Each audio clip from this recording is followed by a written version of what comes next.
Scott Talley here at the Worldwide Headquarters of Network in Action in Houston, Texas. And today we got Mr. Ken Roberson with Alecraft Brewery in Bel Air, Maryland. Welcome, Ken. How you doing, Scott? Great to be Thanks here. for taking some time away from the hops and the yeast and all the stuff that goes on. I'm dying to hear about it. How did you get into this? Well, originally I got into homebrewing back in 2010 when I inherited a homebrew kit. My son and I got into it, and then through an evolutionary process, I met my current business partners and we started a homebrew shop. And the outgrowth of that was this brewery. People loved your homebrewed beer. Well, that was just it. We knew how to brew really good beer. We just couldn't legally sell it. We couldn't share it with people aside from family or social gatherings. So it took a little bit for us to get our paperwork in and plan this out, but we took off here in 2017 and have been going strong ever since. So before I get into a little bit about Alecraft specifically, just in general, what makes for a good craft master and what makes for somebody that's their stuff's not quite so good? Well, we always say to the home brewers that come into our homebrew shop that there are 3 or 4 keys to successful home brewing. One is, of course, sanitation. You don't want any wild yeast or bacteria to get into your beer while it's fermenting. You have to pitch the right amount of yeast. And of course, the recipe formulation is important as well.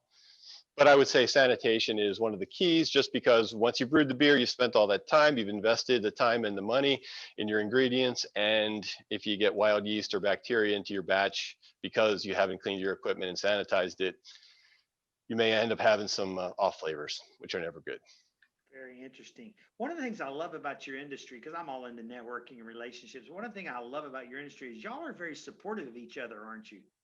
Absolutely. That's one of the nice things about the craft beer industry is everybody is supporting one another here locally in Harford County. We have, I think it's now 6 breweries. There are 3 farm breweries and 3 non-farm breweries, and we all do collabs together and really support each other. So it's great. Now, educate me. What's the difference between a farm brewery and a non-farm? Well, here in Maryland, there are several different statewide licenses you can acquire. The one we have is for, it's a Class 5 brewing license, which allows us to brew here in the town of Bel Air.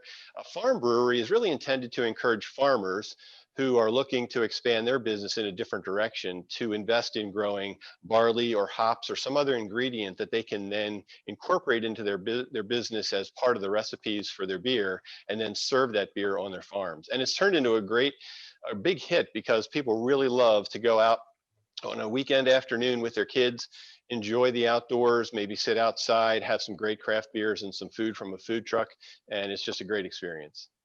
Sounds like I need to plan a trip to Maryland. That's awesome. So tell us a little about Alecraft. What do you have going on there at the brewery in terms of space and what kind of groups can come and what do you guys do? Yeah, our tap room holds about 50 people total, and we have a patio right on Main Street that holds about 40 people. Now, of course, because of COVID, we need to socially distance our tables, so we're at about 75% here now. We do have a bar with 12 taps of our homebrew, or our homebrewed beer, our beer that's brewed on site here, available. We're open Tuesdays through Sundays. Normally we have activities throughout the week. Now with COVID, we've kind of scaled back. We just recently started doing Sunday afternoon trivias from 4 till 6, and that's always been a big hit. People love to come out, play trivia. It's a free game, sit around, drink beer. We have a Bird's Nest barbecue just a half a block away. They deliver food right to the tap room. You can order through our bartenders, and so it works out great. People come out, have a great time, especially in the summertime, and now fall. We have a little propane fire out there that folks can come sit on the patio in the evening, drink a few beers, huddle around that propane fire, and really enjoy a nice time right in downtown Bel Air. That's awesome. Okay, I'm curious now. When you get ready to come up with an idea for some type of little seasonal beer, how far ahead do you have to start that project? Yeah, that's a great question because it does take a bit of planning ahead of time. Of course, the brewing and the fermentation process does take 2 weeks or more, depending on the exact beer style that we're going to brew. So one or several of us owners will collaborate on a recipe. If we're going to do a multi-brewery collaboration, it takes a little bit more time because there's more back and forth, but it can take maybe a week or 2 to pull up a beer and fine tune it.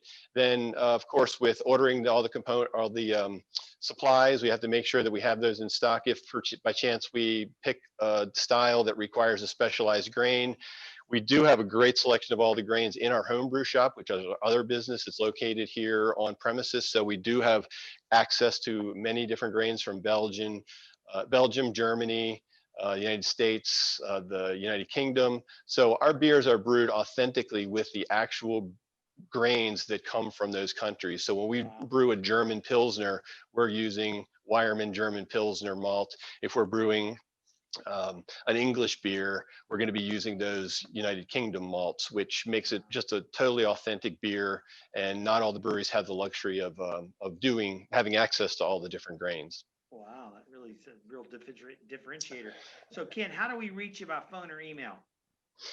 Yeah, we're here at 319 South Main Street. The phone number is 410-420-5102.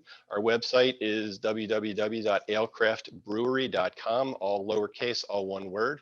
And we're on Facebook and Instagram and Twitter. Well, I'm excited to get up there. You've made me want to make the trip, so we'll get this COVID behind us and I'll get up there and meet you. Sounds like a plan, Scott. I look forward to that Sunday evening trivia. Sounds good, Scott. Thanks so much. Thanks for joining.